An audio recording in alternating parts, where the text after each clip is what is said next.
Hello everyone, and welcome back to another week of the Wacko Prophet podcast. My name is Imran.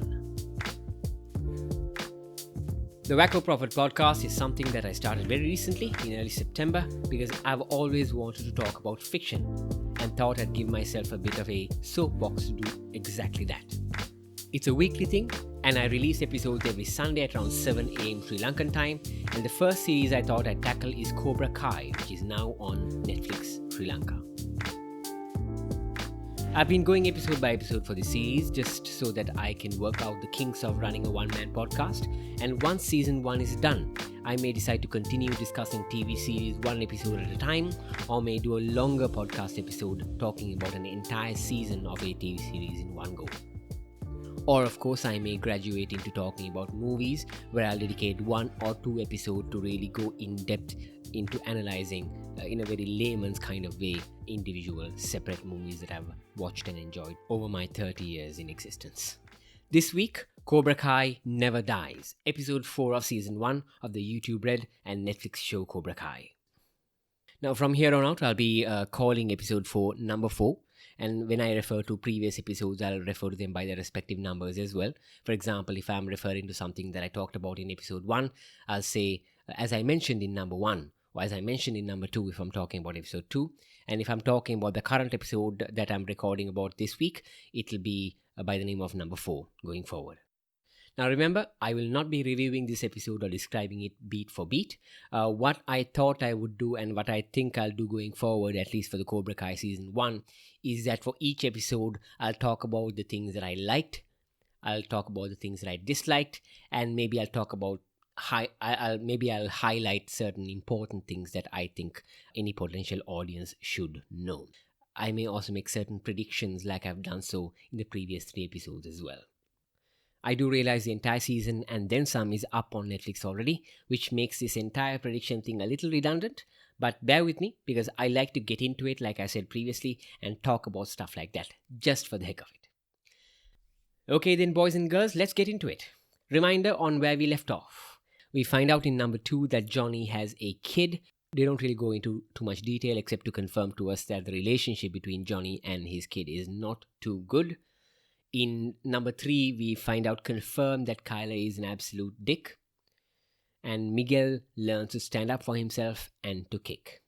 He also gets the shit kicked out of him by Kyler and the gang and is found in a puddle of misery by Johnny. And there was a look in Johnny's face at the end that I said I hoped meant some retribution. Well, in this episode, he doesn't quite get into it, but sort of does. But a few good things do happen. And it also tries to do some things that, in my opinion, doesn't work as well as they may have wanted it to. Okay, so first we'll talk about some new characters that have been introduced. Number 4 gives us 2 new characters. The episode opens with us getting to know a little bit more, about Robert Keane, that is Johnny Lawrence's estranged son. We only found out a bit about him in number 2, as I said previously. Now we find out a bit more. He's a slacker, he's a petty thief, hangs out with a certain type of friend, and seems to hate his father's guts. His relationship with Johnny, which they explore in this episode and which we will get into, is sort of a flip of Daniel's very good relationship with his daughter. The intention is to introduce him as a main or recurring character as well. That much is obvious. The second character introduced is Robert Keane's mother, Johnny's ex-wife, who is only identified as Shan, S-H-A-N, or Shan. We find out that Robert, or Robbie, lives with his mother, but that she has given up on trying to discipline him and he is running amok. More on that relationship triangle later. Okay, now let's get into the good and the bad of the episode. Remember, this is all my opinion, so you may not agree with everything I say here. I'm also aware that I'm overanalyzing what is essentially a not too serious 80s throwback Netflix series, but that's just what I do. Okay, once again, before I get into it, I will be going into some spoilers, so hey, I can wait. You can check out the episode, put me on pause, I can wait, and come back to me once you're done with the episode. Great. We good? We good. Alright, the good. Let's talk about the good in number 4. What they get right. First, the relationship between Samantha and Kyler. I am extremely happy to see how this whole thing went down.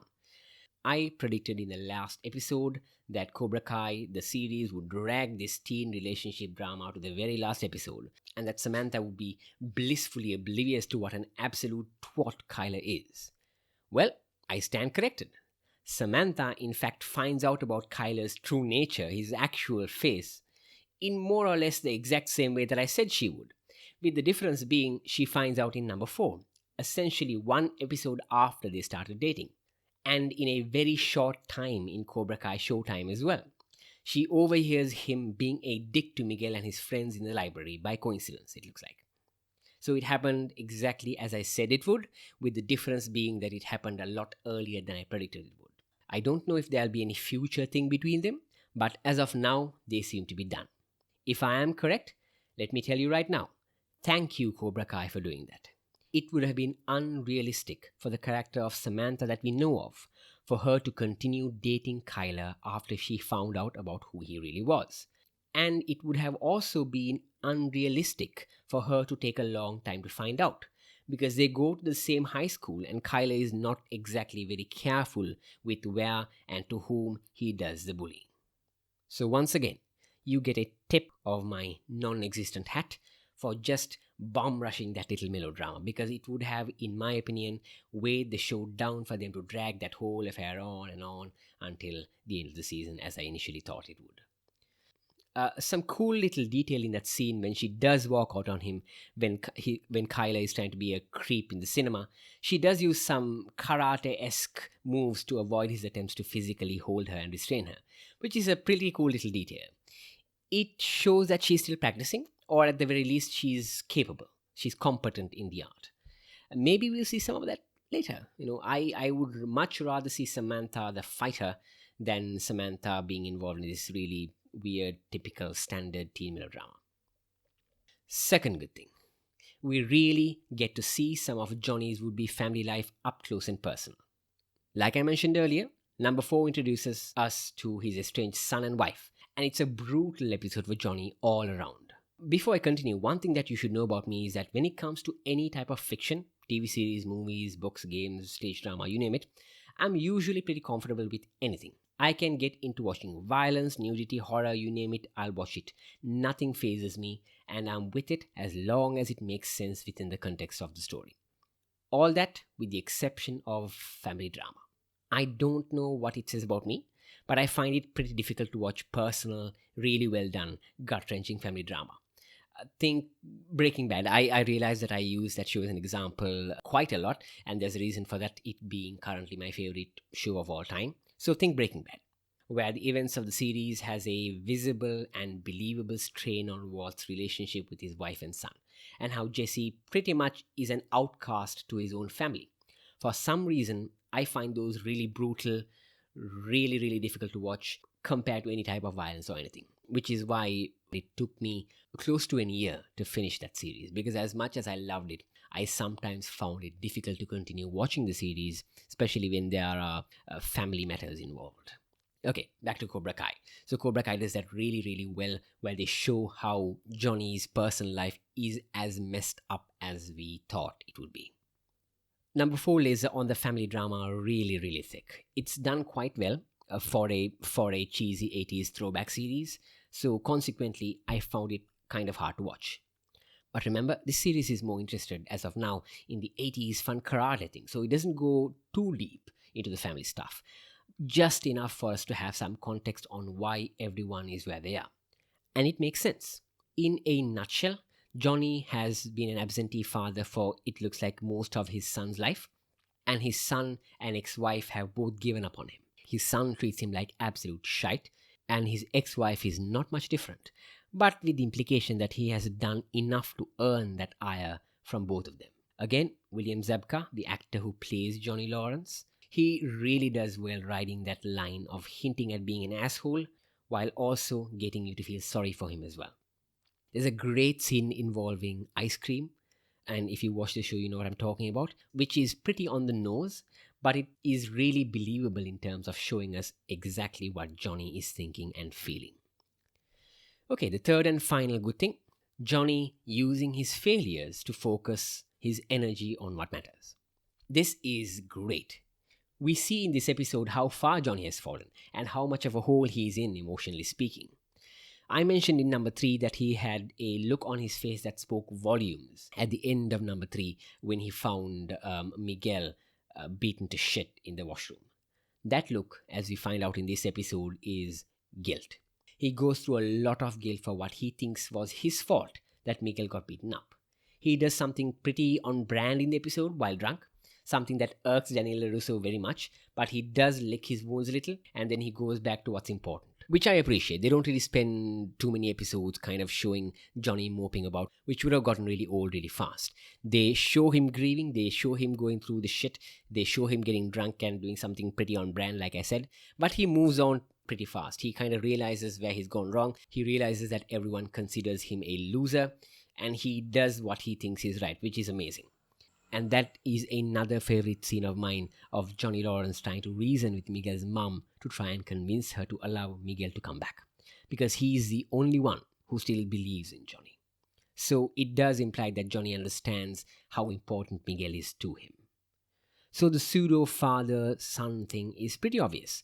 Johnny knows that he has already failed his son and ex-wife, and he sees Miguel as his one hope at redemption, for the need of a better word.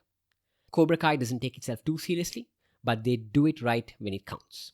Once again, thank you to the writers and creators who did not make Miguel's mom this unreasonable, stereotypical mom person who just wants to control his son and prevent him from doing what he likes. Again, that could have been an easy thing to go to, that would have been an easy road to take, but she does seem very grown up and very reasonable about it. And at least, if you are to believe Miguel at the end of the episode, she does allow him to come back after Johnny's heartfelt confession. So those are 3 good things that I liked in number 4. Now, those are not the only good things I liked. There is plenty that I liked in the episode, but for the sake of time, I thought I'd just highlight the 3 most important things that I enjoyed. Now let's get into the bad. The bad is not that bad, but I am nitpicking here, and I do realize and I do identify these things as things that could have been better. Now, I do like the show a lot, like I've been saying over the last couple of podcast episodes, but they do things that don't stick. I can think of 2 things that could be improved, so I'll call them the bad things. The first bad thing: poor attempts at comedy. The show can have great, funny moments, particularly when Miguel is involved. He is consistently funny and gets a chuckle out of me every time he makes a stupid joke. And the dynamic that he has with Johnny and their bizarro sensei-student relationship gets some laughs as well. And when it comes to Daniel, his interactions with his family, with his over-entitled son Anthony, with Samantha, and with his wife, those can be pretty funny as well, because Daniel is quite likable, like I said, and it's easy for me to laugh along with him. But some comedy they attempt really doesn't work as of now. Some comedy that the show attempts, I should say, really doesn't work as of now. I'm talking specifically about Daniel's work friends or family relatives who are somehow involved with his work, who are in this episode involved with the whole billboard business. If you watch the show, you know what I'm talking about. They seem to be present mainly for comic relief. But for me, their jokes fall flat almost every time. They come across as annoying and obnoxious, and not in a good Will Ferrell kind of way. They may grow on me, but unless the writing and the acting improves, I very much doubt it. Now again, I keep telling you, I understand that this is not high art. Cobra Kai is anything but a high level, like really good writing show. But it can be funny, we know that. But these 2 characters in particular just rubs me the wrong way. They are not funny at all as of now. Mercifully, their presence in number 4 is pretty minimal, which thank the Cobra Kai gods for small miracles. Let's keep it that way and let's focus on what's important. Great. Okay, moving on. The second thing that I did not particularly like or understand is Daniel's overreaction, because it very much feels like an overreaction. So what happens is in episode 4, someone, and you know who, essentially draws a dick on one of Daniel's business billboards. And Daniel does not find out until the end of the episode that it was actually Johnny. So for most of the episode, Daniel seems to think that it was done by this rival car salesman, who we briefly get to see in the episode as well. In my opinion, Daniel's reaction to that entire affair is a little overblown. Daniel massively overreacts to the whole thing. Now, I get it. I understand Daniel's reaction, for example, to Cobra Kai opening back up, which we discussed in the previous podcast episode, in number 3. Go check them out. In those scenes, I completely understand Daniel's indignance because we know what Cobra Kai meant to him in a negative sense when he was a teenager. So it is expected that he would overreact in the way that he did. But when it comes to the premise of this episode, his overreaction just seems out of character. At worst, Daniel's overreaction to this just makes him seem like someone who has a fragile ego. I mean, it's clearly implied that Daniel has been in this business for a long time. He's established. It's a little hard for me to buy that someone so well established and known can be miffed by something as simple as penis-shaped vandalism.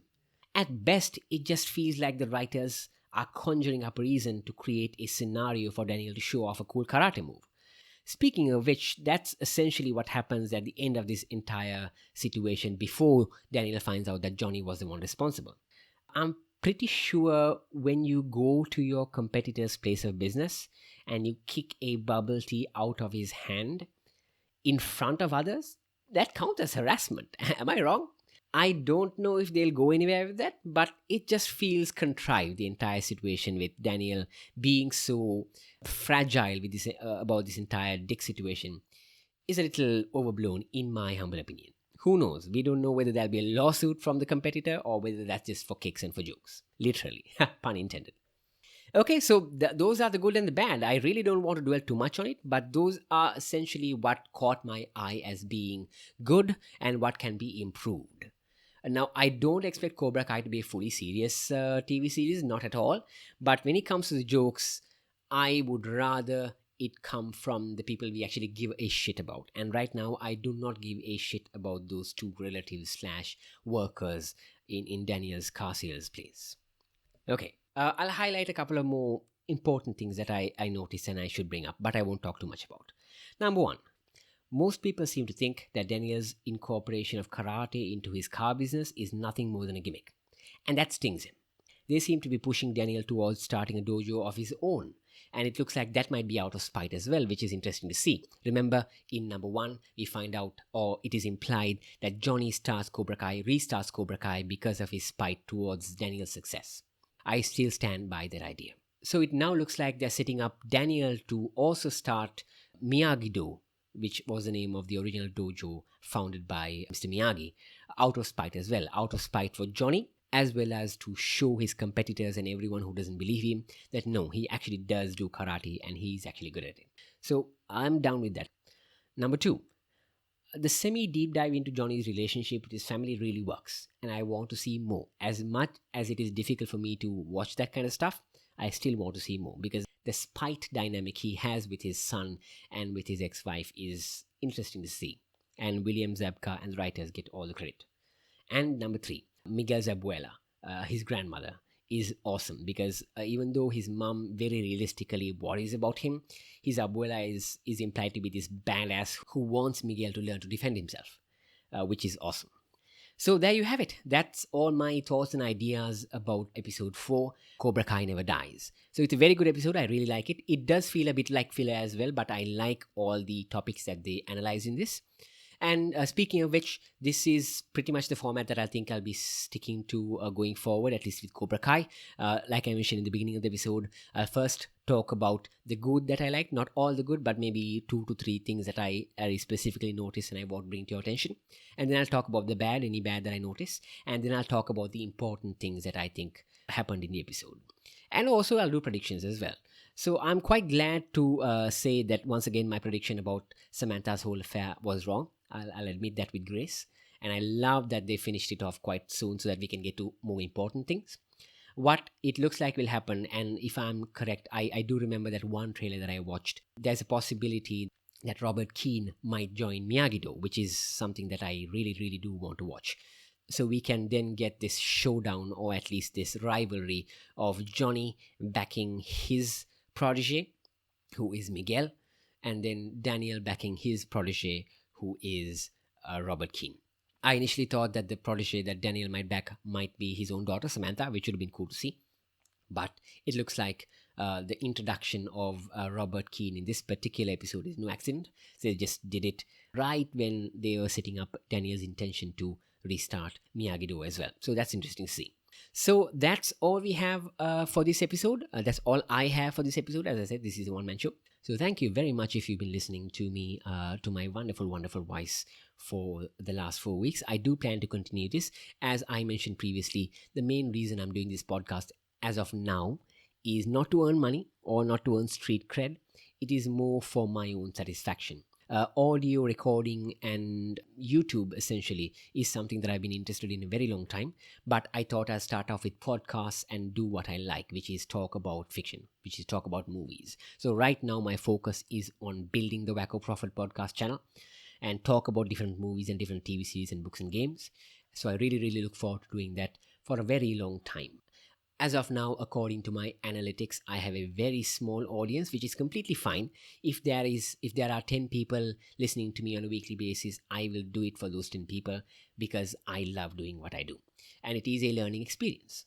So once again, thank you very much for joining me. If you do want to follow me on any of the social media, I am on all of them. I am on Facebook, Twitter, Instagram, and also on YouTube. I'll leave the links to my social media and my YouTube on the description of this podcast. So I am going to continue this up until the end of season 1. I am really interested in seeing where this goes. And once that is done, we'll see how we may proceed. There's a bunch of new TV series that are coming up. The trailer for WandaVision has just been released, which I have not watched as yet. I have to watch that before the series is released. The Mandalorian season 2 is coming, which is something that I'm really interested in. The season 2 of the Haunting series on Netflix is also coming. That is, season 1 was The Haunting of Hill House, which is an amazing horror series that I've watched in recent memory. And season 2 is called The Haunting of Bly Manor. If I'm not mistaken, that series is essentially an anthology, meaning that season 1 was a separate complete story and season 2 is an unrelated separate complete story, which is pretty cool, which is a pretty good way to wrap up stories without really dragging them out. So I look forward to seeing all of them, and I also look forward to talking about some old movies that I've seen as well.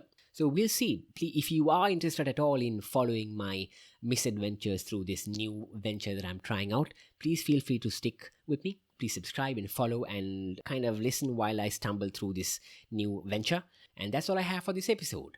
Thank you very much for your time. And one more thing that I'd like to add before I sign off. I am trying a new editing method for this particular audio, for this particular episode. So it may sound a bit different, it may sound worse, it may sound better. If you do have any feedback or any complaint, please do let me know, and I'll obviously be listening to it myself and comparing it to the previous episodes, so we will see how it goes. So once again, thank you for your time. My name is Imran. This has been the Wacko Prophet Podcast. Have a great day.